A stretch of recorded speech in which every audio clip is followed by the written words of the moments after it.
Hey, what's up? I don't know. Well, if you haven't noticed already, Lou is a little different.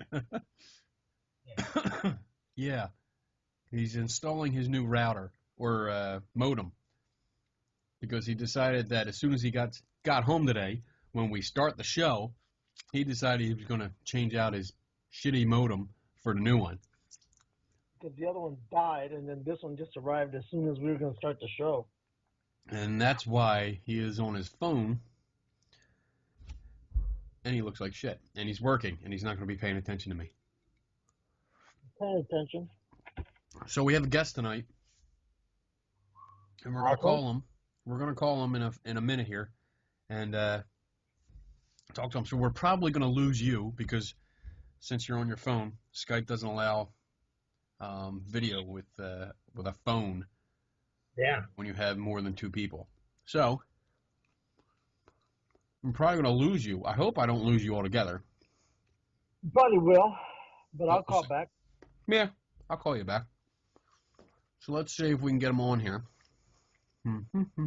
There you go. There's your video going. There's my video. Let's see. I hear him. Oh, there we go. Hello. There he is. How you doing? I almost wore that same shirt. Superman rules. Now, Michael. Yes. Michael or Mike? Whatever makes you happy. Okay. How do you pronounce your last name? Pogach, like Edgar Allan and like a big gaping wound in your arm. Okay. Pogach. I was wondering because we've been actually talking about it like the last 2 or 3 shows when we at the end I usually talk about the guests that are coming up. And I think I've said your last name like 4 or 5 different ways. So I wasn't sure. My co-host Lou is here. You can't see him because he's having some internet problems, which is he's basically his modem took a dump. And he finally got his new one today and decided to do it right before the show. Sure. Why not? Ain't that right? Well, I got it just as the show was about to start. So. And we weren't going to do it any other way. I mean, the other one wasn't working, so what option do I? Right, I know. So we're doing the best we can, and but it's great to have you on. Well, thank you very much for having me. You're welcome. I met you at ZoloCon. Yeah, I believe. Yeah, it was a cool con. First, I think it was the first time they had that one. It was at least the first time in a while. I thought they had said something about having it a few years back, but yeah, I don't remember it. I don't remember either, but it was fun. It was cool. I got to meet a lot of nice people. We got to meet you. My wife bought your book. Oh, great. Well, I bought it for her because she wanted Even better. And she had started reading it, but it's kind of late for her, so she's already in bed. But I wanted to get you on because it sounded like an interesting book. We don't usually talk about, one of our rules is we don't talk about religion or politics, but the story behind your book is really interesting, and I wanted to talk more about it. So why don't you give us the rundown? What is the book about? Okay. Well, the book is a little bit about politics and religion, but we can forget that part for right now. It's science fiction, right? Yeah, it's science fiction. It's cool. It's a dystopian thriller. So it takes place about 40, 50 years from now, and it kind of looks at what would happen if you had an Indiana Jones kind of guy, running around digging up his mummies and looking for relics. Sweet. But he's doing so in a world in which all of those things are not only illegal, but all religion has been essentially wiped out, so that those things aren't even supposed to exist. So his actual job is to make sure no one else finds them. Okay, then. Except he starts to figure out that, maybe the government's wrong. He's having like a moral crisis? He has a little bit of a moral crisis, part of it brought on by a mysterious red-haired woman who actually about partway through really starts to take over the show. And at least for me, actually becomes my favorite character. Her name is Mackenzie, and she is a steadfast believer with a capital B. That's what they call them. And She insists that there's something worth fighting for and looking for out there, even if she's not 100% sure what it is. And I've kind of billed it as Indiana Jones meets V for Vendetta, maybe with some Fahrenheit 451 tossed in there. Ooh, I like that. That's cool. Thank you. You paying attention, Lou? Yeah. We don't need him. Yeah, we don't need him. He's out in California anyway. They're gonna fall into the ocean soon. Eventually. Where'd the idea come from? What was the inspiration for this? Well, I had been writing short stories for a long time, and I wanted to try my hand at a novel, so I figured the easiest, simplest way to go about that was just, try to copy something I like from a movie. So that was my idea in the start, and I tried to, start writing just an Indiana Jones kind of movie, and it totally shot off from there. And while you can definitely draw some parallels with the Indiana Jones movies, it's really taken off a life on its own. I built an entire new mythos dating back, into the biblical times and even before that, to kind of explain what's going on in this world. And it really becomes a pretty complex story. And I have no idea where most of the ideas come from, other than maybe. There you go. What are you drinking? A little bit of whiskey. A little bit of whiskey. Nice. We're totally laid back here. I think that I told you that. I mean, Yeah. Drink sometimes. We goof around. Sometimes me and Lou fight like a married couple. It gets brutal a few times. But, he's a douchebag. I'm not. I'm always right. He's wrong. And since he's not around, he's not paying attention, so we can talk about him all we want. How long did it take to write this? It took about 4 years from the time I actually started working on it. I guess, it's been said before, like the first book you write, you've been writing, your whole life. Yeah. And I think in a lot of ways that's true. All the reading and research and everything I've kind of done my whole life, I guess, served as a background for it. But I spent about 4 years actually writing and revising.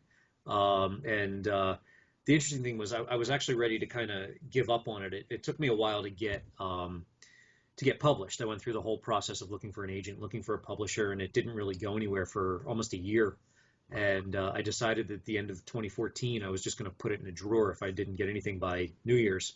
And lo and behold, my publisher contacted me right about December 15th or 17th and said, we'd love to see more of this. And awesome. It worked out. Good. Yeah. Good. So how long has the book actually been out? It came out just this past September, so just over 6 or 7 months now. Okay. I can't do the math right now, and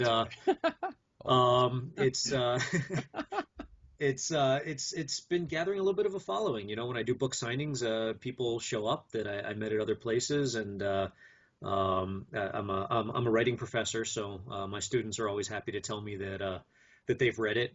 Probably looking for extra credit, but still they say they like it. And it's really been a great ride. That's pretty cool. How long have you been how do you get to be a writing professor? I have no idea. I spent a long time working, doing whatever. But I was working at a motorcycle shop, selling motorcycles for a few years, and I was working on a master's degree, mostly just so that I could, not work 70-hour weeks. I didn't really know what I wanted to do.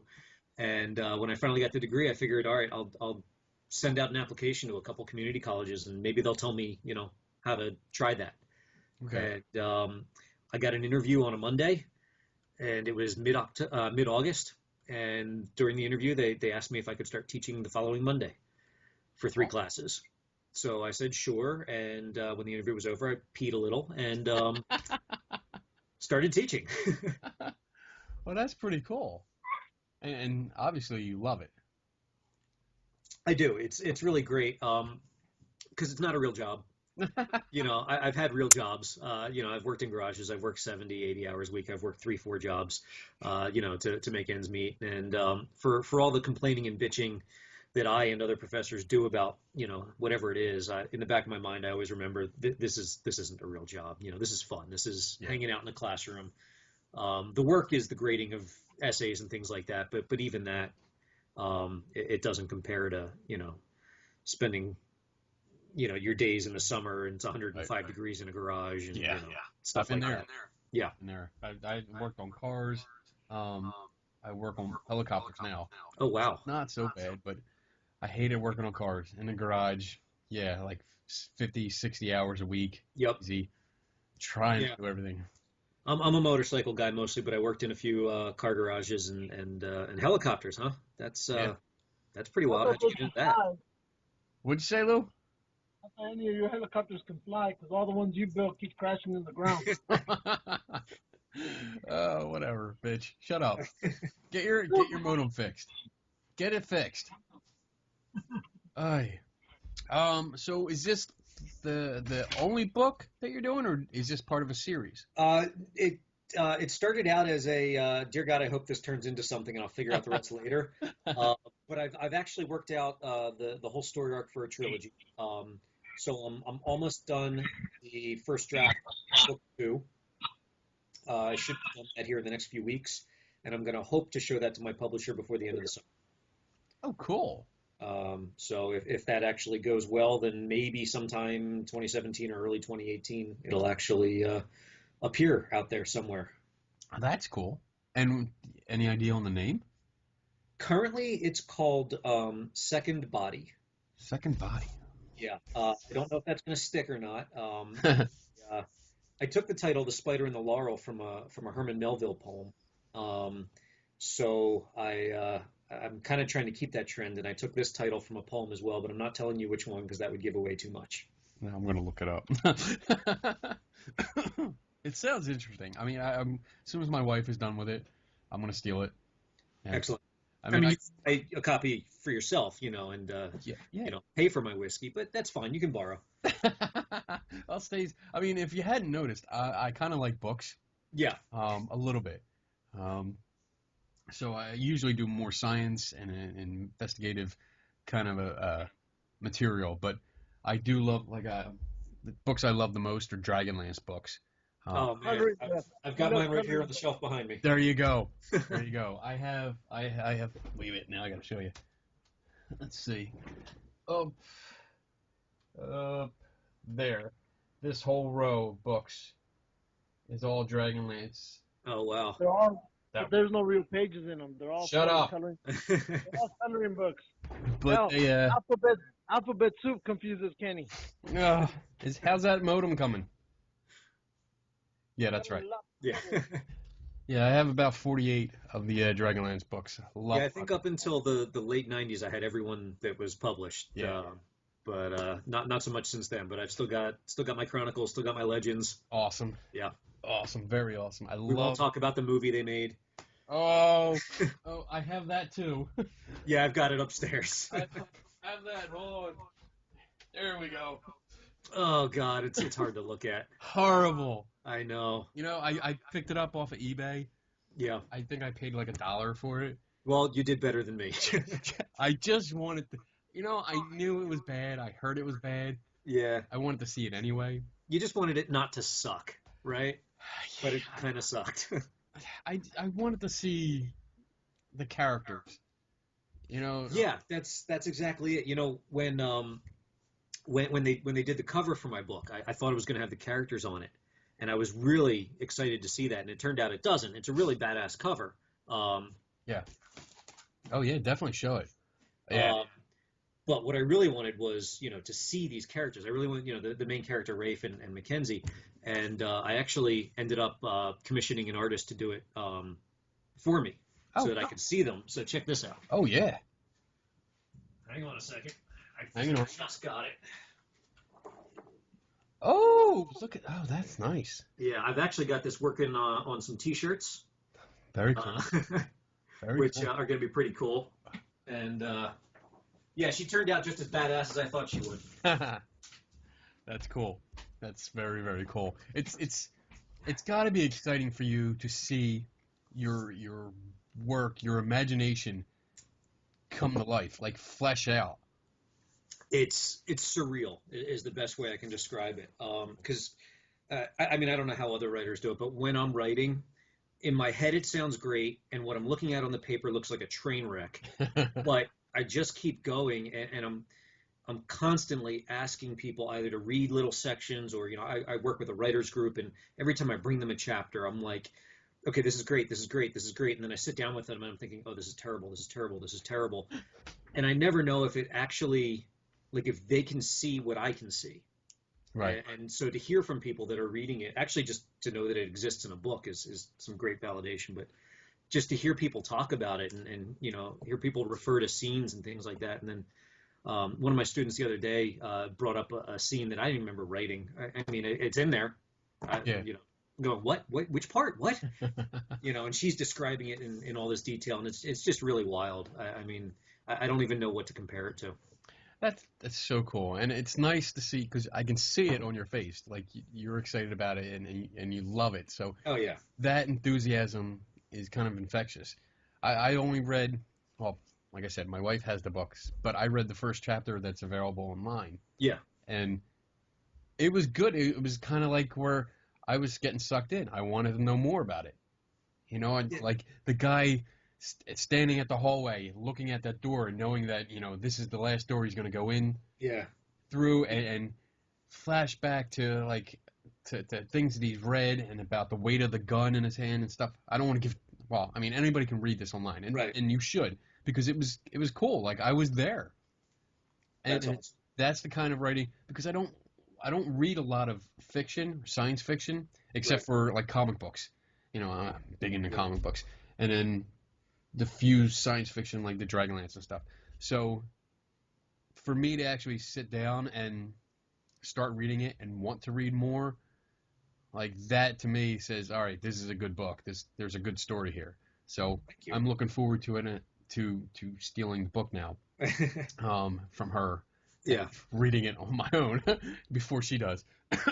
You said earlier you do you read science books and archaeological things and stuff like that, and actually I read a ton of that stuff, and so I tried to, that's kind of the mindset the main character Rafe has. So I tried to really write the book sort of from his angle, so that he's actually doing that. As you're reading, he's actually examining the architecture of these ancient buildings, and he's, thinking about, okay, if I had buried this, where would it have been, and how would I, look it up? And he's really doing that whole thing. And, I've got tons of those kind of books, archaeology of the Bible and all that shit over here. And, really, yeah. Those are all different versions of the Bible and other religious texts. There you go. Don't talk about on the show. I got archaeology, mythology, photography, how it was, crime, true crime, investigative. So I got everything. Paranormal is on this side. Awesome. All my science, psychology, biology, chemistry is on the shelves next to me. But they're the big, heavy textbooks. Do you have the What If books? Where do I have those? They might be upstairs somewhere, or in my office. Are they the mystery? I have like 2 or 3. No, it's just like, what if one little thing changed in history? No, I do not. How would it have played out? Like, what if Socrates had been killed in the battle of whatever the hell it was, and stuff, when his own, he talks about how he was just missed by a spear or something like that. Here's one of them. I love these things. So it's just, I do not have that. What if, I think I picked this up for $2 at a Barnes & Noble in one of those bins or something like there that. Eminent historians imagine what might have been. Right. That's cool, though. I mean, there's just some really wild stuff here. What if the Battle of Midway went different? Something about fog ruining, what the hell's the guy riding through Boston? Paul Revere. Stuff like that. Just cool stuff. That's interesting. They are great. I guess what's the word? Exercises in imagination. To see what would happen with one little event. What if Paul Revere's horse threw a shoe and floundered, and he broke his neck on a fall, never made it. Yeah. What if Abraham Lincoln wasn't shot? You know, what if That's they caught him before he was assassinated? It's stuff like that that just boggles your mind when you think about all the repercussions that would have come from that. Yep. Fascinating stuff. I mean, we could talk about that all night. I love that Totally. kind of stuff. And with you, when you said that your character, your main character, is based off of all the history and archaeology and architecture and stuff that you've read, that's fascinating to me because it adds in all these details. Mm-hmm. You know, and it's not just here's the quest, here's the goal, he has to just go get it, and that's it. You know, you get like a long dark hallway, big deal. He goes down there, fights bad guys, whatever. When you take the time and go into that descriptive mode and talk about the architecture and what the character is seeing, that is what makes your reader in the story. That puts them in the story, him or her in the stories. Because now I can close my eyes and look around and I can see the room that they're in or the building that they're looking at, and I love that. Yeah, that was the one thing I really wanted to do because, here's this guy coming from a country where, all the churches and cathedrals, they don't exist anymore. And he ends up, spoiler alert, he ends up in Europe and actually gets to walk into one of these old cathedrals. And, that moment when he's just looking up at this medieval Gothic cathedral and he's just, lives are on the line and people are chasing him and he's stopping and taking pictures with his, like iPhone. He just can't help, and he's thinking how stupid it is, but he just can't help it. He's just, I just tried to imagine, I tried to remember really what it was like the first time I walked into a place like that. Yeah. And just, applied it to what he's doing. The awe-inspiring feeling that you get when you walk into the place and you're like, people made this. Yeah. The line he thinks is something along the lines of like, look at what we could do, long ago, like, holy shit. Like, look at how ugly our buildings are compared to this, just steel. And he just, he doesn't even have words. But it sounds like a great story. It sounds like good characters. They look badass in the poster. Absolutely badass. So you should definitely be proud of yourself. Thank you. I think we lost Lou. I'm not sure if he's still there. You there, Lou? I'm still here. Then contribute. Are you paying attention? Yes. Holy shit. You got any questions for him? Not yet. So I met you at I guess we can call it a toy con.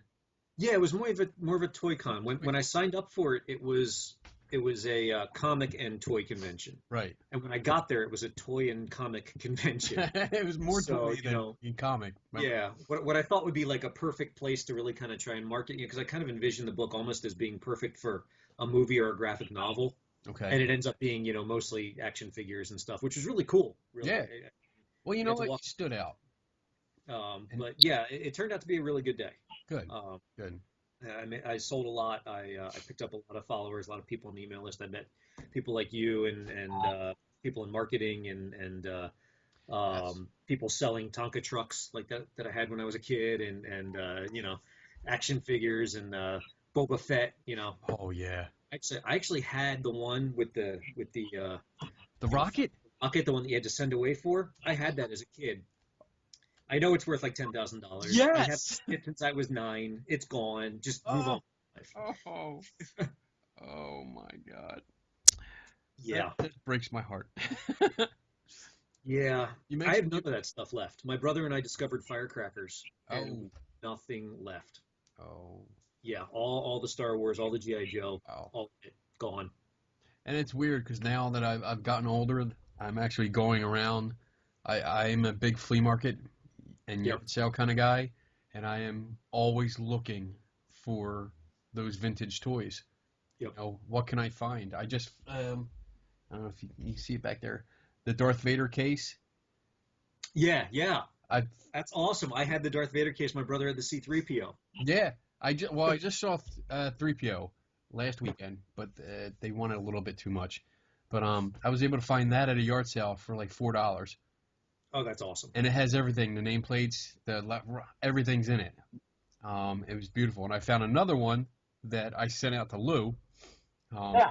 He loved it and he wanted one, so I actually found another one for him.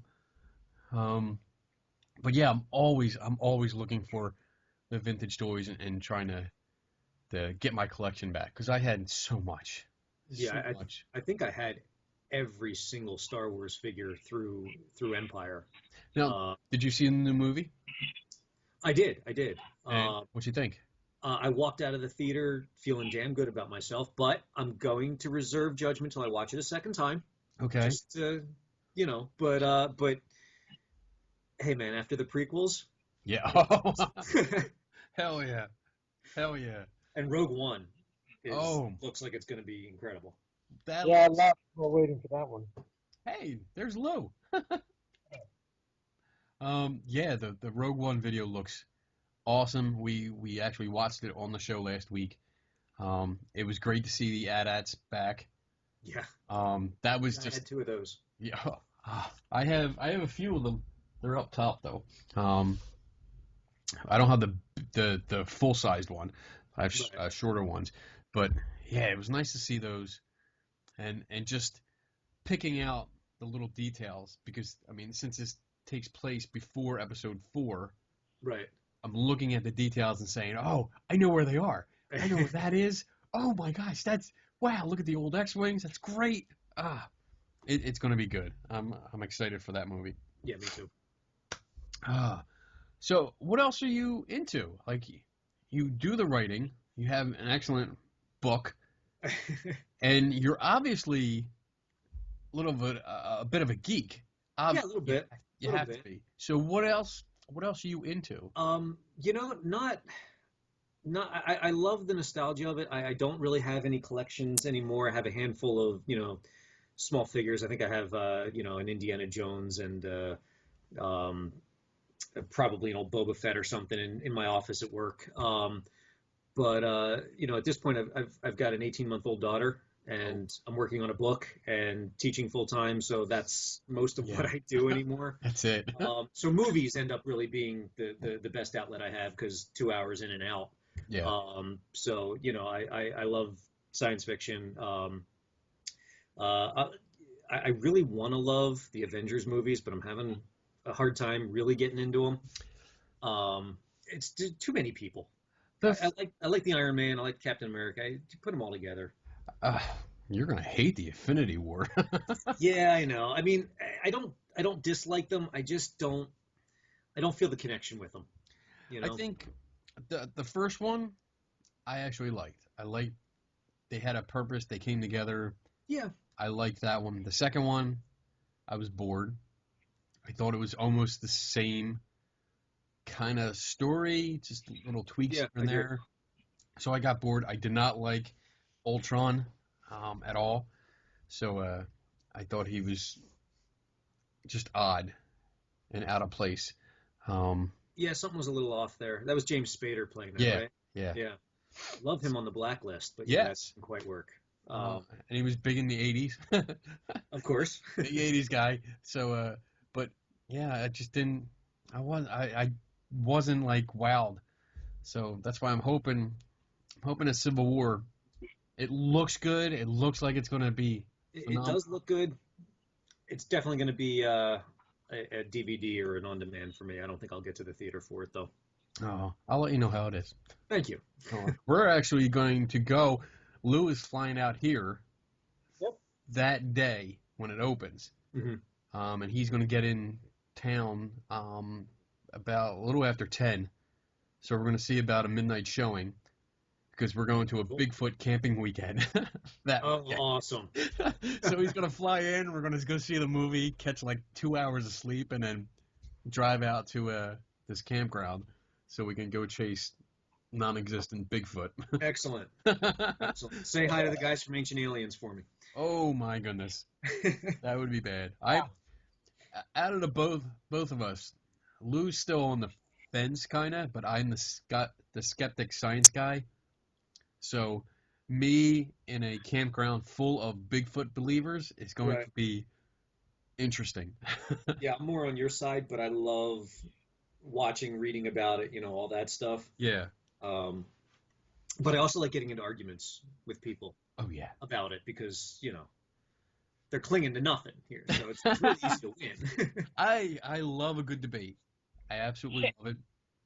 Shut up, Lou. All right. I love debating. I love finding out why people believe what they believe, Right. and then discussing the reasons behind it, Mhm. and then sometimes pointing out how illogical it is. So that often leads, to fights. Oh yeah. But more often than not, lately it's been civil debates, but still they get kind of heated. Well, yeah, but now they're taking you out in the woods where no one can hear you scream. Exactly. I'm going to be surrounded. All I'm going to have is Lou. Oh man. So what do? You just wander around the woods looking for Bigfoot? I think so. I have no idea. Okay. The guy that's organizing it, his name is Eric Altman. He's a nice guy, real level-headed. So we've had him on the show. He's letting us come out, and we're going to go along and just see what's going on. I've never been on one. I watch the TV shows, but I think they're absolutely ridiculous. And if that goes on this weekend, I'm going to be just laughing hysterically through the whole weekend. Are you going to have like a night vision set of goggles or something? No. No, unless they How are you going to recognize them if it's not, green lit? I know. I'm going to take my chances and just take a flashlight. Okay. I'm going to be the jackass that runs after it. If somebody's like, oh, there's a Bigfoot, we see it. Right. Like, all right, I'm going to go see what it is until I realize it's a bear. And then we're done. If he looks like Harry and the Hendersons, get a selfie. Yeah. Oh, definitely. I'm going to be filming the whole weekend. No doubt. What? Yeah, you're going to be. Yeah, whatever. Did you get your modem fixed yet? Doesn't You sound. see me online yet, bitch? You're online. You're still on the tablet or the phone. No. What'd that tell you? No. Oh, it'll only take 5 minutes. It'll be done before we get to the show. You're such a pansy, bitch. Hey, fuck yourself, fucker. All right, Mike. I'm gonna call you Mike. Okay. Do you have any other shows coming up? I will be at Penhurst Paracon. No shit. So will I. Yeah. I'm only going to be there the one day, Saturday. Okay. But I'll be there that day. Meeting and greeting, and I hope to have my T-shirts for sale by then, and copies of the book and autographs and the whole thing. Hopefully it's it's a good fit for that setup. I think it will be. Mm-hmm. And then I'm doing a local author event at Doylestown Bookshop Saturday, June 25th. That's what I have in the near future, and I'm working on a bunch more for later in the summer. Cool. Now you met earlier. You mentioned you met some marketing people at Zolicon. Would that be our friends Kat and Tracy? It absolutely is. In fact, they're the ones who helped me get me in for Penhurst. Yes. Awesome. They're Great going with girls. us Bigfoot weekend. The what? They're going with us the Bigfoot weekend. Yeah, they're going with us on the Bigfoot weekend too. Oh, okay, great. They're good friends of ours. Kat and I have been friends for like 3 or 4 years. Excellent. We actually trained together. We did martial arts together. That's how I met her. And then Tracy, I've known for a couple years through photography. We both do photography. And it was great to see that they were actually getting together to do this marketing company. Yeah. Blue Ghost, yeah. Blue Ghost. They've actually been helping me a lot, getting me a couple other podcasts coming up and Cool. A few other events. So they've really been great. It was great. I met them the same day I met you. Yeah. So turned out to be a really good thing, and I'll definitely be at Zolicon next year too. Cool. And Penhurst it was fun. I went there last year. Okay. And it'll be great. It'll be great to see you again because I'll be there and causing trouble. Excellent. I love to go around to all the ghost hunters and talk about their equipment and how useless it is. And and it's great because the guys that organize that, Bob Christopher and Dave Juliana, Bob's a good friend of mine. Dave and I are friends. We used to not be. Okay. We have very, very different opinions on the paranormal stuff, but we kind of worked it out. Actually, I think I walked up to him at a conference and I was like, "Hey, Dave, how you doing? Do you still hate me?" And we actually started talking, and from that, and we actually are working on a few things together. So, real nice guys, always helpful. Cool. And yeah, it'll be a good time. It's cool. Have you been there before, Penhurst? I don't think I've been there. If I was, a long time ago. Okay. But yeah, not any time, in recent memory. Very interesting place. It's cool if you're into photography at all. Bring a camera because there's always places to like creepy places. Might give you some inspiration. Cool. I don't know. I'll definitely check it out, but photos and me don't. I Yeah. get my thumb or something every time. So It's really cool. I'm looking forward to it. Lots of people this year too. So last year it was pretty jam packed. I was surprised about how many people came through. And yeah, I heard it's sold out already this year. So yeah, it sold out like real quick. yeah, Like almost too quick. There were a lot of people that were pissed off because it was like it was announced right. and there was like a week where there's nothing, like no activity, and then all of a sudden, boom, it was sold out. Excellent. But we were lucky enough to get in there, and yeah, so it should be cool. Yeah, I'm definitely looking forward to it. It's actually it'll be my birthday the day I'm there. So Oh, yep. yeah, we got to write that down and totally embarrass you. Oh, I'm totally down with that. And Yes. and every paranormal investigator you upset, send them to me. I'll promise to agree with them if they buy a book. And That could be a good marketing ploy. Oh, when you're selling, you're selling. Yeah, there you if go. you want to be an author, this is what I tell my students. If you want to be an author, step one, pour yourself out every chance you get. The talent will come later. There you go. But yeah, it should be interesting. I'm looking forward to it. All right, where can people find you? Do you have a website, Facebook? I have a website. My name, michaelpogach.com. They can find me on Facebook. I have an author page. They can find me on Twitter. Again, just my name. And they can find me and my book on Amazon, on Goodreads. There aren't so many Pogashes in the world, so if you spell it right, that's a CH, not an SH, CH.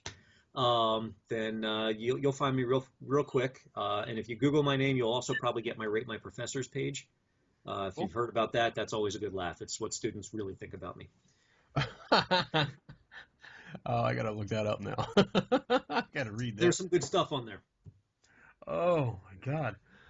So if you want, you can either we can wrap it up and you can go to bed, or if you want to hang out, we got other topics to talk about, and you're welcome to stay. I'll stick around for a little bit. Cool. At some point here, my kid is going to wake up. She has an 11:30 wake up almost every night, so Wow. I'll bounce right around then. Okay. How you doing, Lou? Are you done yet? Well, this looks like it's bigger than the motor. I mean, it looks like the whole jack and everything on the side of the house. It seems like that's the problem. Oh, that sucks for you. Blame it on Comcast. No, California, Time Warner. Blame it on Time Warner. Oh no, because recently Verizon sold off the whole West Coast and some of the mid states to a company called Frontier. Well, ever since they've been on, the majority of people who have Verizon and have now been transferred over to Frontier, everybody's having some type of problems. Either they're losing internet or in just whatever can go wrong has gone wrong with it. And it just seems that somehow I probably got the worst case scenario out of it, although I've had other friends in other cities who've had the same issue. So this is now beyond my control. I've done everything I can on my side. And it's a curse of our show. We've actually nicknamed April as the Technology Curse Month because every show we've done this month, there has been major problems. Excellent. So, like, everything from losing a show to recording software not working to not being able to connect to each other, everything. So, well, and this is our big screw up. So, well, if it makes you feel any better, the last 3 or 4 times I tried to Skype on my laptop, it didn't work. So I was sweating tonight, but hey, I'm here. So was I. It was like 10 o'clock when Lou called, and he's like, he's on his phone. I'm like, oh, Skype doesn't let us do video with him. Like, if you can do computers up to like 6 people, I think. Right. But if somebody's on a phone, they can't transmit or receive video. Okay. I'm like, oh, you're on your phone. We're not going to be able to do this. He's like, don't worry. It should be just swapping out. No big deal. Yeah. And it should be because that's what I work with here on times. But I mean, Whatever. when I get nothing but a big red light here. It's not the modem. It's something else. Well, you can't see us, can you, Lou? No, I can hear you guys though. Okay. Well, you are not going to be able to see my new toys. I got a couple toys this weekend. Show them to our guest. I'm gonna show them to the guest because that's what we do here. Because he's gonna be my new co-host right now. So what do you got, Kenny? first, what I got, I want to say that I love when kids bring their toys to flea markets to sell because they don't realize how much they're worth or what they can get for it. So the first one I got the Batman tumbler. Oh, wow. Yeah, real nice. And rockets come out. So I got this for $4. Oh, come on. Yep, $4. Does the motorcycle come out? The motorcycle doesn't come out. It's got for Batman right there. It's got a seat. No motorcycle. Oh, man. But it's got the weapons that come out. It's real tires, rubber tires, which is nice. I like that touch. But it's beautiful. It's big. Oh, I love it. Which flea market did you pick that up at? Which flea market? Yeah. I forget the name of it. It's every Sunday. It's right off a street road in Ben Salem, in Trevose. It's right behind, right behind Trevose Fire Company. Yeah. I don't remember the name of it either. I know which one you're talking about, though. I used to go with my dad all around the flea market and stuff, so we've been to that one. It was cool. It was the second time I've been there. First time this year, and it was two big parking lots. Mm-hmm. And my wife, who is real big into crafts, she does like all kinds of recycling kind of crafts, making fairy houses, and she makes wands and stuff. Not for real magic stuff, but for decoration and cosplay. Right. I always have to make that clear because I'm the science guy. I'm the science guy, and the last time we had a table at a conference, it was my half, which the whole table was mine, but the half was science, hardcore science, explaining paranormal events and logical fallacies and investigative methods. I even had a Faraday cage and explained how this could be used for, all the ghost hunting stuff.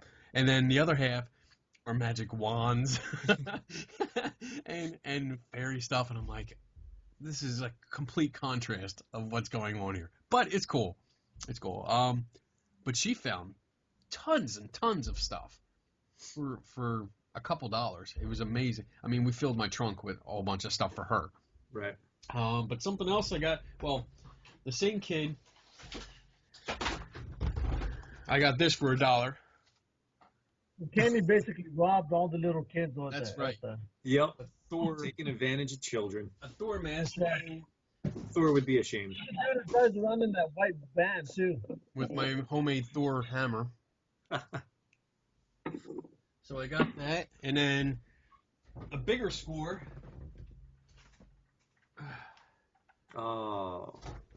That's right. Look at that. X-Wing with the swamp. So cool. And the wings expand. And this thing is huge. This was actually probably the most expensive. I paid $10 for this.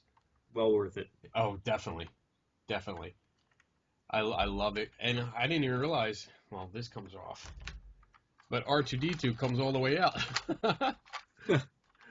And I was like, whoa, wait, look, I got an R2-D2. Awesome. And there's even a Luke inside of it, too. It's not the right one, but... and it's a newer action figure, but it's still... I was happy. Very happy.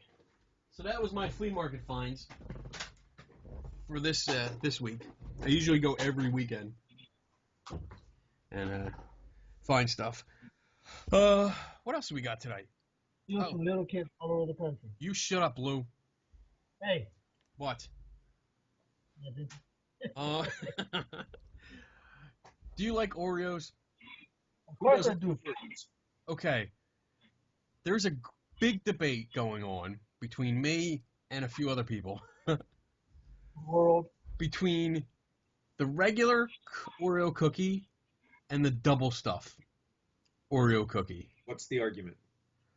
I say that the double stuff is a better ratio, cream to cookie ratio, Of and course it is. therefore It's double stuffed.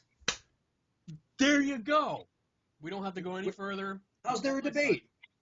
The debate is that the regular ones are better than the double stuff because it's better. There's more cookie and cream. I don't know what the reasoning is. Look. Extra cheese on pizza is good, right? Yes. Okay. Extra whiskey in your glass is good, right? Yes. All right. So what's the problem? Double stuff. That's right. There you go. Double stuff frickin' rules. Nobody eats Oreos for the cookie. For the stuffing. They eat it for the stuffing. Cream filling. All right, that's... What he tells his other men. Shut up, Lou. Oh, my goodness. There was a debate. A friend of ours named Jason Gowan. Me and him will go all night long arguing back and forth about it. And I actually found studies because there was some question about, are they really double stuffed? Did it really have double the cream as the regular ones? And it was found there was a math class, a high school math class that did an experiment where they weighed and figured out by like 20 cookies from each, and on average, the double stuff was 1.86 times the normal one. Good enough for me. Another company, Business Insider, did their own experiment, found that it was 1.91 times the regular stuffed, which is still good enough for me. And then we also had another buddy of mine that's in the science, but he found that they weighed, just the entire cookie and cream weighed more than twice as much as the regular one, which I'm good with. I'm the science guy. I go by science and taste because I think it's just better. I think you get twice as much. And the cookies were also found to be heavier than the regular ones. So you get double everything. There you go. How can you go wrong? You can win the debate right now. You bring a box of double stuff, you don't bring any extra ones, and you ask him if he wants any. It's that simple. I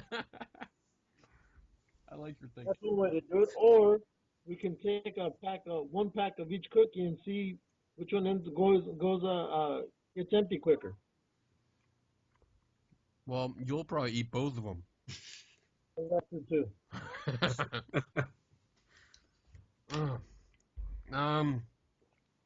If you're in the comics, this is for you, Lou.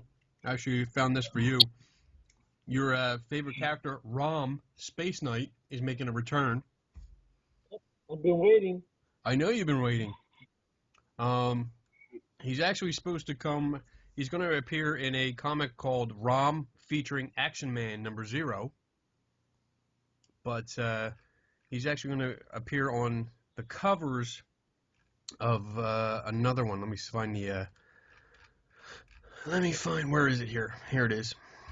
Let's see. ROM fans can get their fix with these two new variant covers for Micronauts #4. The covers prominently feature ROM in both toy and comic forms. The photo variant depicts classic ROM figures from the 80s, and another variant comes from artist David Williams.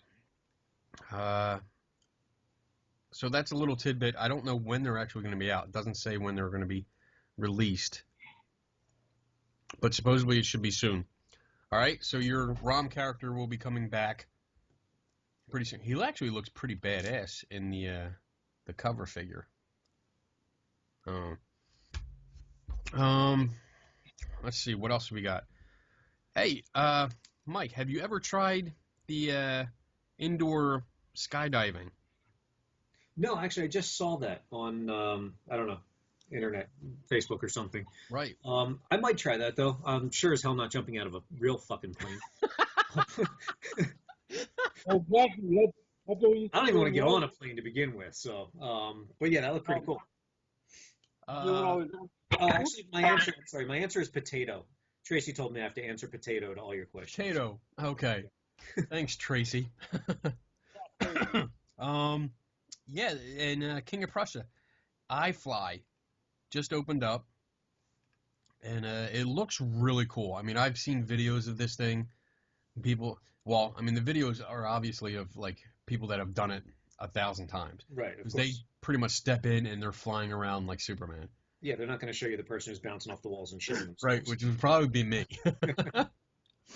But we looked it up. We actually looked up last night, looking at prices, and I think there was a session.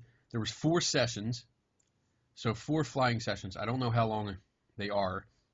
You get the 2 video clips that they do for you, for 2 people, and it's like $140. It's not bad. That's not bad, especially if you get like, I guess 5 minutes or so of flying time. Right. I'm not really sure. I just want to do it. I'm a big Superman fan, if you haven't noticed. Of course. Huge Superman fan, and I would love to fly. I mean, I had a goal of saving up $5,000 to go on the Vomit Comet. Oh God. Because that's how much it was, 5,000, and that was my goal. Like I'm gonna go on it because I want to fly down the length of the plane. But now for $140, I can fly indoor. So I think I'm gonna try that without going 20,000 feet in the air. Yeah, and throwing up all over the place. Hey, Kenny, if you go to a bridge, you can fly for free. Oh, thanks. But straight down. Well, you're flying. You can say what direction. You're not flying. You're falling. Oh, you're flying. You're falling. You're You're falling. gonna be flying. You're falling, bitch. Shut up. You shut up, bitch. You shut up. Shut up. Let's see. There are a few restrictions. Oh, you can't be over 230 pounds. Oh, that's Kenny. You're done. Is there a weight minimum? I mean, like you don't want to just get launched to the ceiling and. No, it doesn't. It doesn't have a. Okay. Well, not listed here. It's I'd be more worried about that. Like if you're too heavy, you're just not going anywhere. Yeah. If you're too light, jeez. You got to complete a training class. Got it by one of the safety instructors. After training is complete, they dress you in flight gear, including goggles, helmet, and flight suit. And then, with the instructor by your side, you enter the flight chamber. First-time flyers should arrive 1 hour before the time booked to fly to make sure training is complete on time. And not make any plans the rest of the day. Flight packages begin at $70 for first-time flyers. That's not bad. But it doesn't tell you how long you get in the chamber.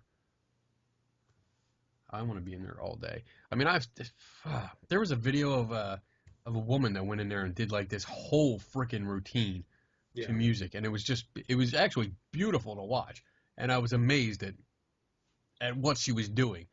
It was just phenomenal. I'll bet that when you're in there, a minute feels like an hour. Probably, yeah. The adrenaline's going, and you're just too excited. I rode a rodeo bull once, and we went on vacation to a ranch, and they did the whole rodeo presentation, and then they brought up a helmet and said, "You want to give it a shot?" So, okay, so I put on a helmet that happened to be 3 sizes too big, so it's and they get me on the bull, and he's going, and and the whole thing, and I swear I was on that thing for 9.5 minutes, and he bucked me off and spun me around, and I landed on the ground, and your head's spinning, and everything is flashing, and 3.5 seconds. Yeah. Like what? Yeah. No. I'm like, no, man, your watch is broken. I was on there for 8 minutes. Come on. I was up there forever. Seriously. Oh man. Hey Lou. Yeah. We our show was an Easter egg on a web series. Really? The group that we've talked to before, they call themselves Or So the Story Goes. It's a theater company Really geared good toward people. what? Really good people. Really good people, yeah, really good people. They are actually it's like a youth organization, and it teaches kids not only to be actors, but everybody rotates. So some play actors, some do director, producer, writer, and they rotate. And they do a bunch of series out. They put them online. They're on YouTube, so you can watch them for free. And they basically take fairy tales and they put a like kind of a dark twist on them. Very cool. I believe the one was about Peter Pan, and Peter Pan was mostly like he had to grab or steal souls from people in order to keep going. I like it. Which was, yeah, it was a cool dark twist. But they started a new series, and it's pretty much like it looks like two kids that are operating a YouTube channel, and like kind of like a rumor mill kind of inside information on their friends and stuff like that. Mhm. And as they're scrolling through videos, you see on the sidebar, it's like a mock-up of YouTube. But on the sidebar where it says next video to view, you see our logo. Awesome. And then every time it changes, you see our logo in a different place. And I was like, oh, look at that. That is awesome.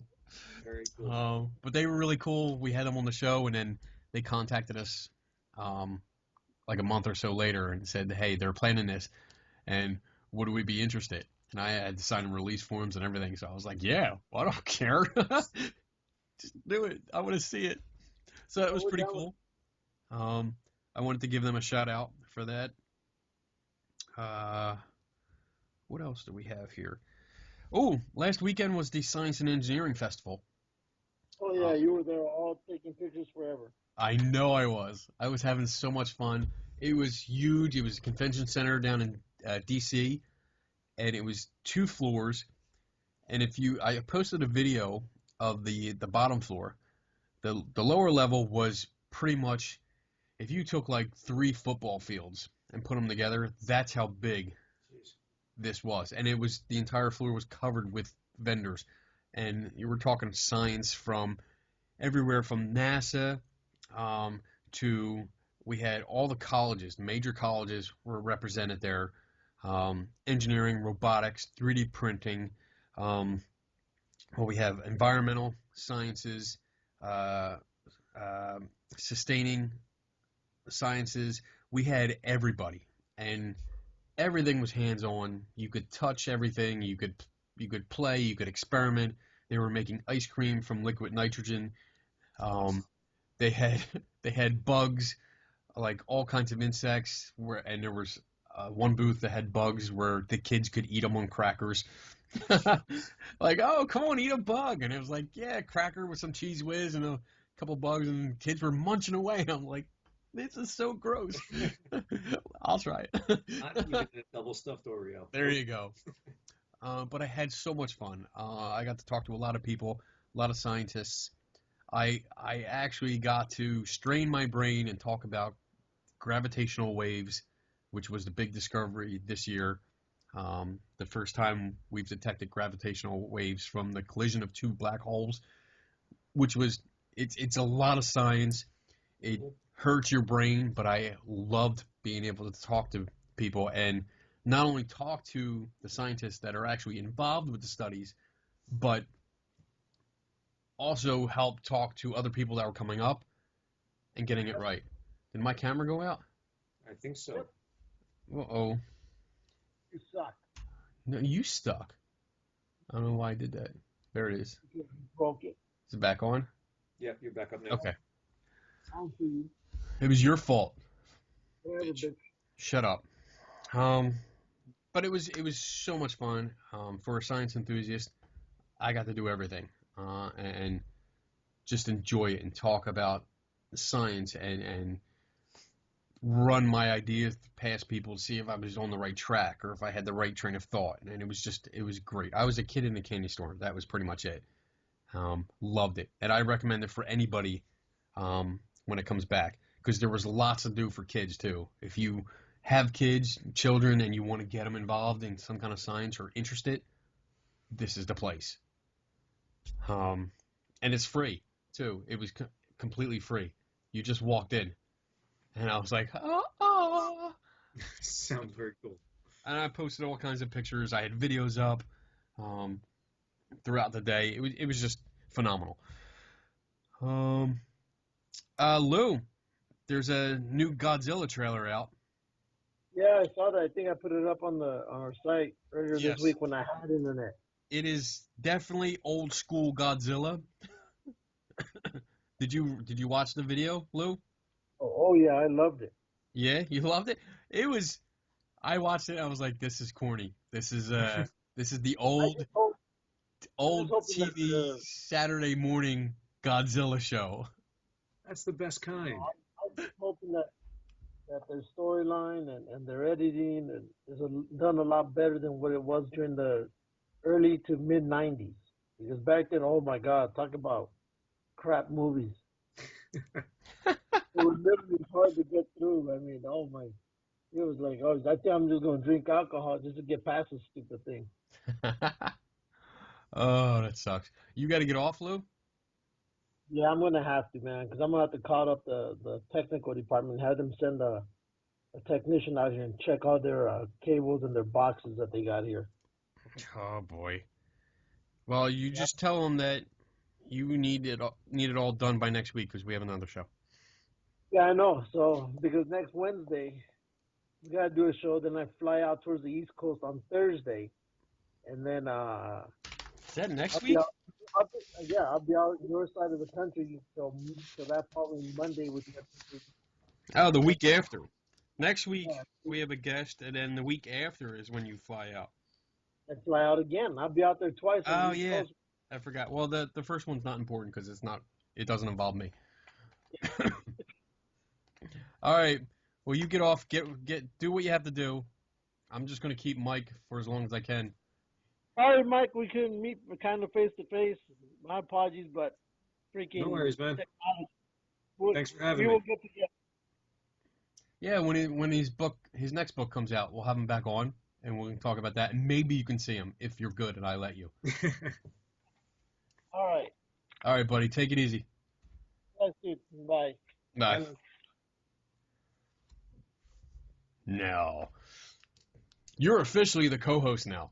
Oh, shit. Yeah, All you're right. cool. Get off the line. You're not part of the show no more. Shut up. You I'm gone. shut up. Bye. Goodbye.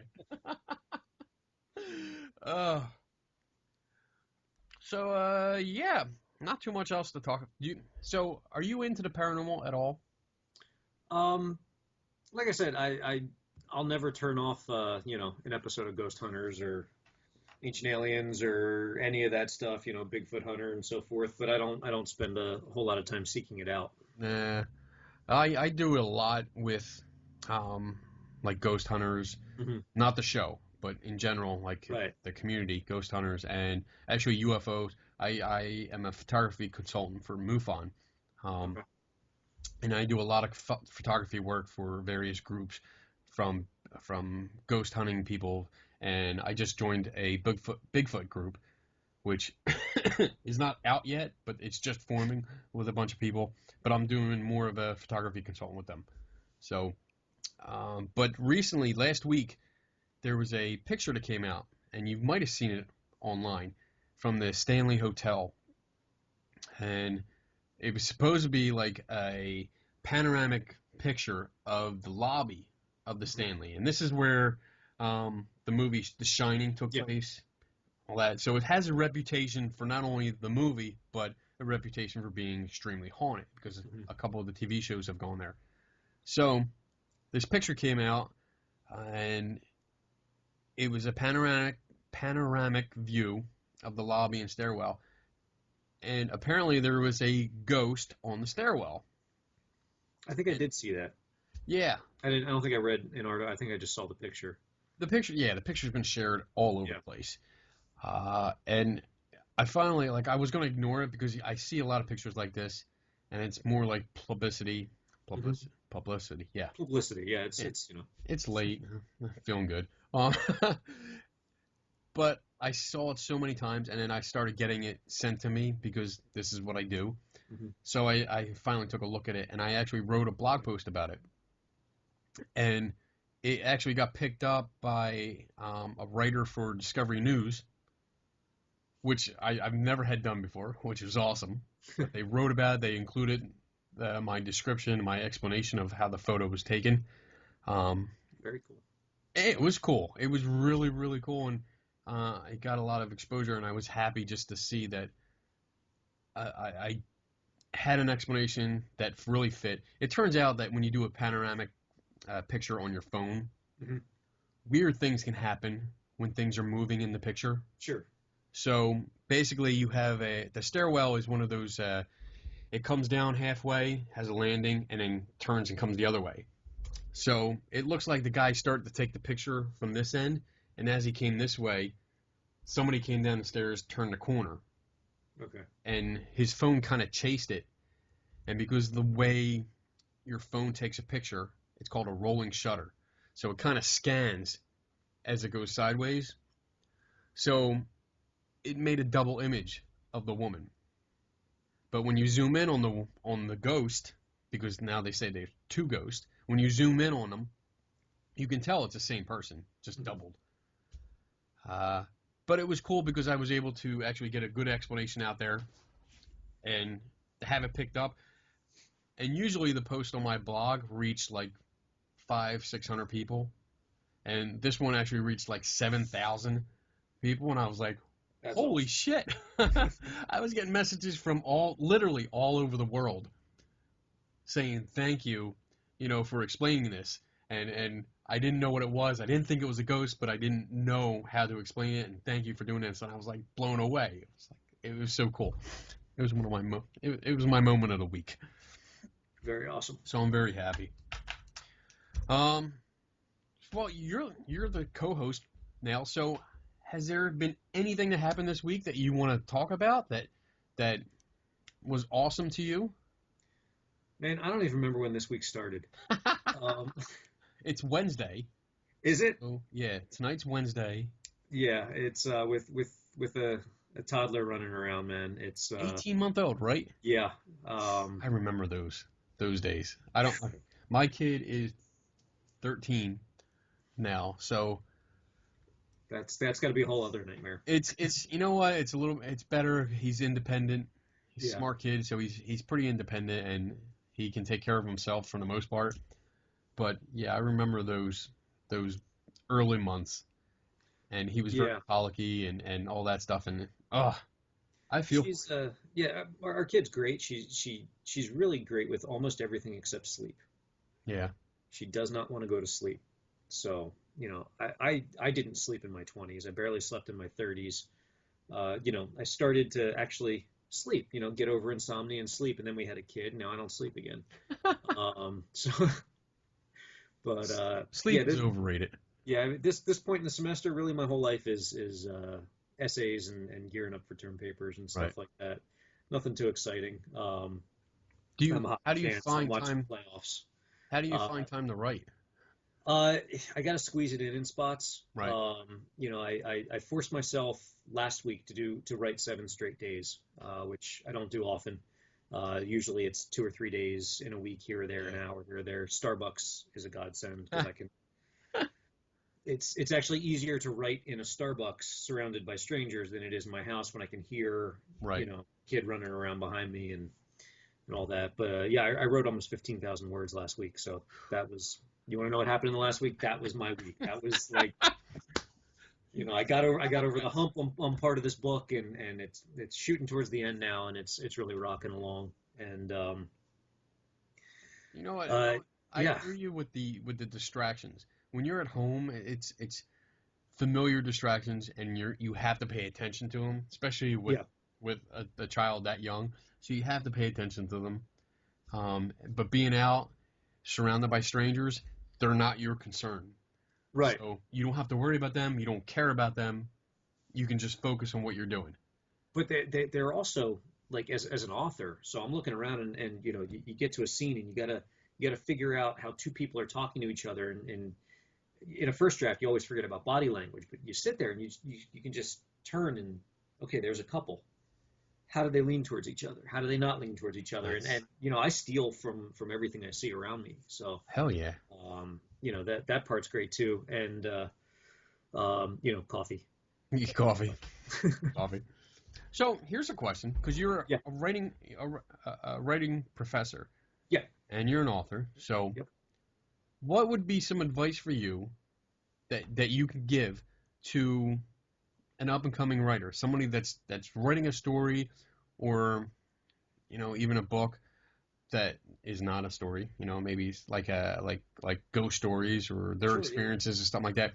What advice can you give to them to it doesn't matter what you're writing. There's two things.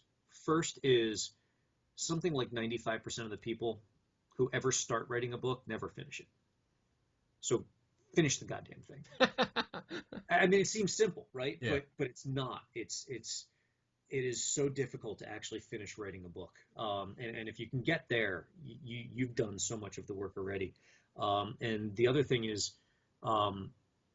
revise. And when you know it's perfect, when you know you've got it, put it away for a month and then revise it again. Because once you've put it out of your mind and you've done something else for a few weeks or a month or even a couple months, I think Stephen King puts things away for like 6 months at a time or something like that. When you read it again, it's no longer yours. It's actually a separate thing, and then you can actually read it with a more critical eye. And when I teach creative writing, those are the two biggest things I put in front of my students is you've got to actually finish the damn thing you're working on. Right. And you've got to finish it so that you have enough time to actually keep working on it, because the first draft is not actually finished. That's great advice. Yeah. I absolutely love that. I did a book of local ghost stories. I went around and collected stories. I interviewed people, and I published we got a bunch of that stuff here in Ireland and Scotland and the Pennsylvania. Oh, yeah. That's awesome. I love classic ghost stories, even though I don't believe them, and I can usually figure out what's going on. I love the classic ghost story. So that's what I wrote the first time. I also wrote a book that explains a lot of photography anomalies with the paranormal. How do you get them? That's cool. It did turn out good. That's a book I would pick up. It was my first attempt at writing a book, so I actually did what you just advised everyone to do.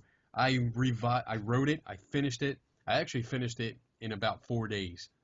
I wrote everything out and then spent months revising it, going back, looking at that, saying, oh, I need to reword this. Yep. Had other people read it, give me input. Okay, you don't understand what I'm talking about. I need to be more clear. And revised it and put it away. Came back a couple weeks later, said, all right, let me read it again.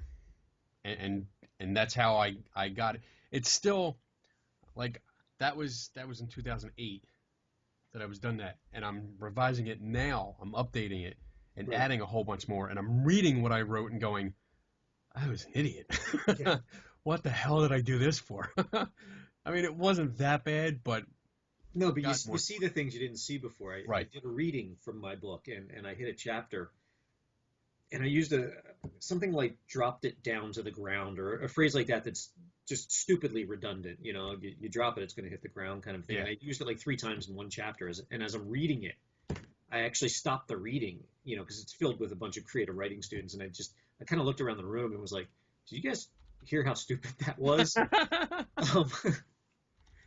But the other thing is, you mentioned the first chapter of the book, and that actually wasn't the first chapter until like 6 months before it came out. Like I already had a contract, and I was just going back through and we were doing our edits, and I reread part of the first chapter that I'd given the publisher, and I don't like it anymore.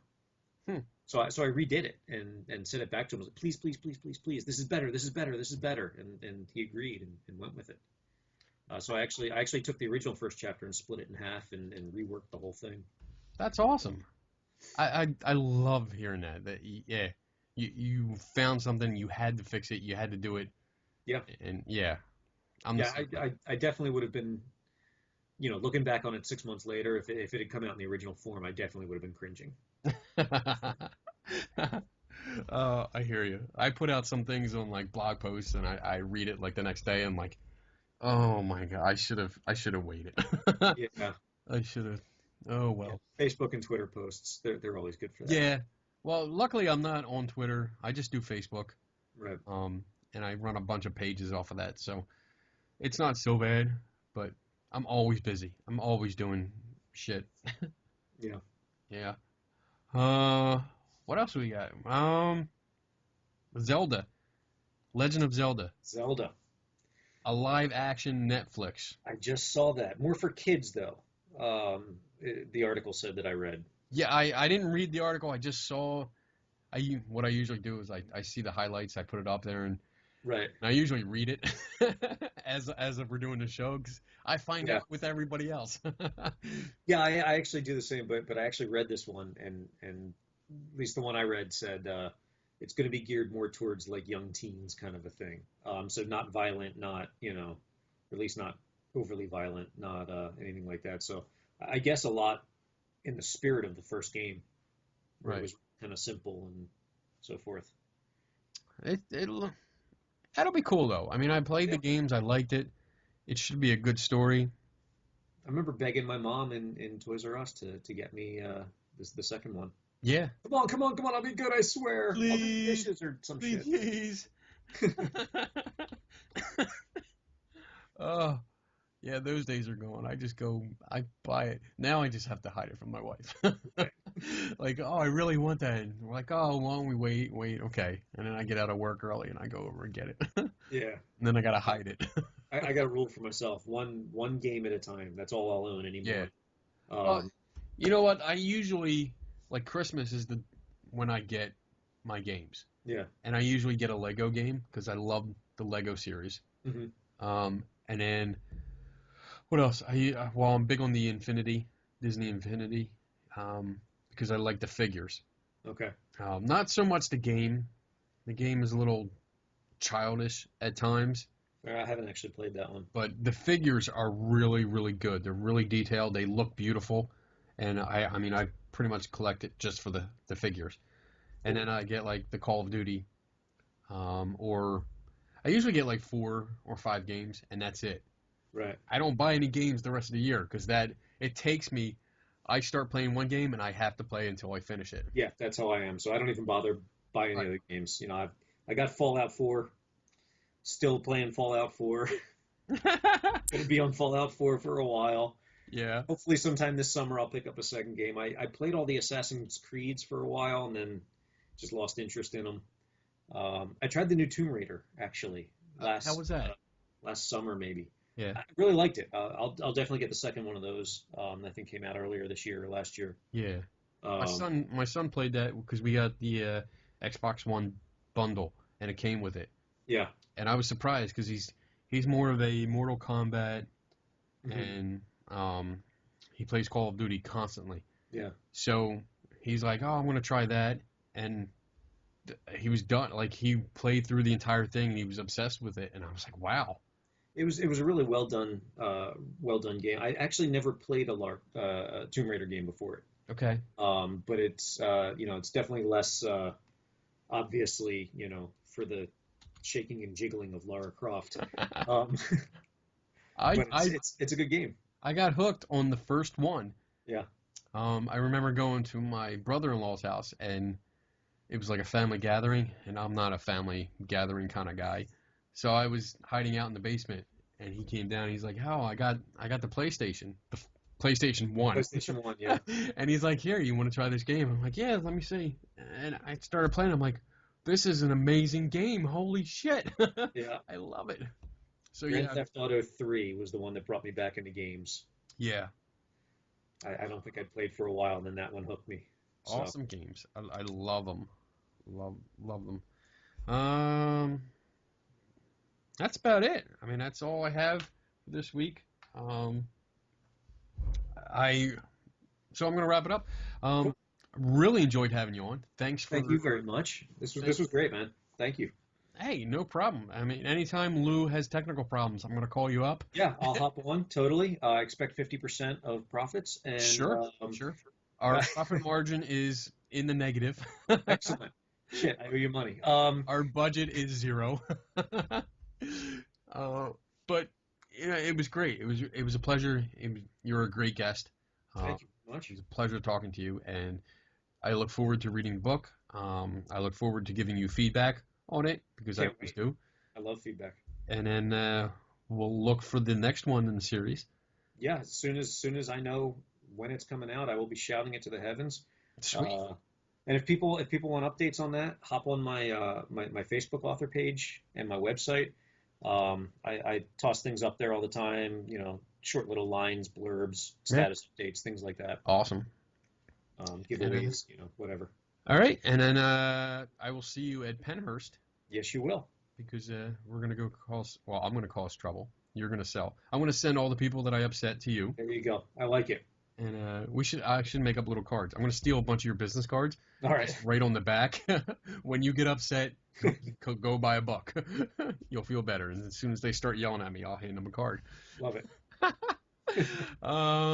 Okay. So that's pretty much it. I'm going to do, let's see, next week. You're going to hang out for the announcements. Next week, we have Justin from Movie Buff Game, who is a reschedule because we actually had him on last month, and the show got totally messed up.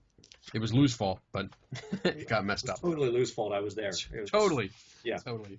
Can't be trusted. And then the following weekend is the Bigfoot camping trip that we'll be at with Eric Altman and a whole bunch of Bigfoot people. So if you're signed up for that trip, we've shared it on our Facebook page many times. Please come out and hang out. We're going to be causing trouble there too. Lou, like we said, Lou is flying out here. So it's going to be me, Lou, Donna, Kat, Tracy, and that's all we know. I think there's a few others that that might show up. So it'll be a good gang of troublemakers. What else? We have Penhurst coming up. We have, crap. I did put a list up of events that we're doing, and I got to find it because I wasn't ready. But we have Lou's fault too. The what? That's Lou's fault too. It is Lou's. Everything tonight is Lou's fault. If it's negative, it's his fault because he wasn't around, he wasn't ready, and he had ample time. What really sucks is that because of the time difference, we start at 10 o'clock here, and he's literally walking in the door from work.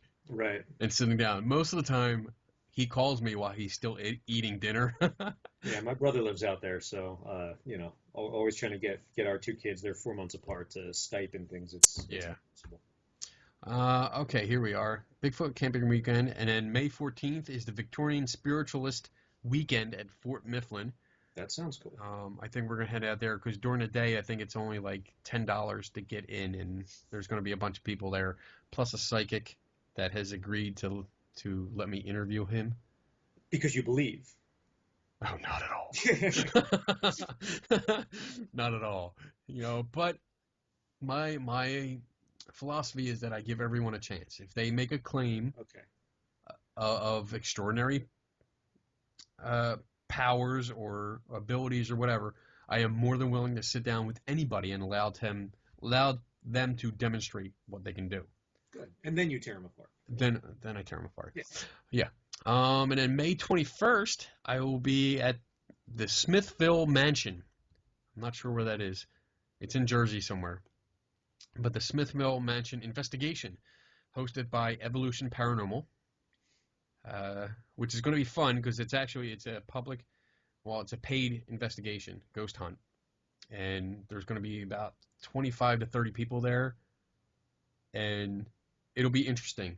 I like to go to these things to observe what ghost hunters are doing and how they proceed to collect what they call evidence, which is not, it's actually data, but to see what they're doing and offer critique.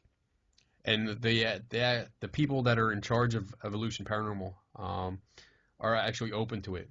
I've met them before. we've actually talked a bunch of times, and they're totally open to hearing what I have to say about what is going on, which is cool. Good. Then June 4th and 5th, we have Penhurst. August 6th, you might be interested in this, Dover Comic-Con. Yeah, Kat had told me about Dover. I'm not going to be able to make it. What the hell? I know, man. It's big. I don't even remember what it is. There's something that weekend that Oh, okay. All right. I have something. I don't know. But we're going to be down there. It's a Family big life, one. you know. They closed down, like, I think last year they closed down 4 main streets. Yeah. And this year they have 2 more streets that they close off, and they have just vendors everywhere. And it's also free to get in, which is nice. And then, well, further down the line, September 24th, we have the History and Mystery Day at the 1799 Lazaretto Historical Site, which is always fun. That's all we have for now. And as always, if you have an event, Comic-Con, Horror-Con, Paranormal Con, whatever kind of con, let us know if you want us to come out. We do video while we're there. We interview people. We interview interesting people. We take videos of events and lectures and all that stuff, and we post it on our Facebook page to promote the shit out of you. So, like what we did with Michael. We interviewed him at ZoloCon and put it up. They do a spectacular job. Oh, the check is in the mail. You get a little bonus later. And I think that's it. We thank our official sponsors, Shield, who you know who you are. We thank John Fowler at Paranormal Enlightenment Magazine. We thank BJ Hodges from Bluegrass Ghost Chasers. I actually have it written down somewhere, but I don't have my note. And then Devil's Playground, the board game by our friend Dax Christopher. I usually have the board game up behind me, but this weekend I actually changed my desk around. So this view that we're seeing is new this week. So I have to get that set up so we can see it in the background. And that's it. For Lou, who says, don't take nobody's word for it. And for me, who says, never stop learning. Now you have to come up with your own tagline. Buy the book. Buy the book. All right. Okay. That's it, buddy. I appreciate it. And thank you very much. I'm going to stop recording in 3, 2, 1. I'm not going to get, usually I give the finger at the end. We both do, but oh, what the hell? Hey. There you go. And we're out.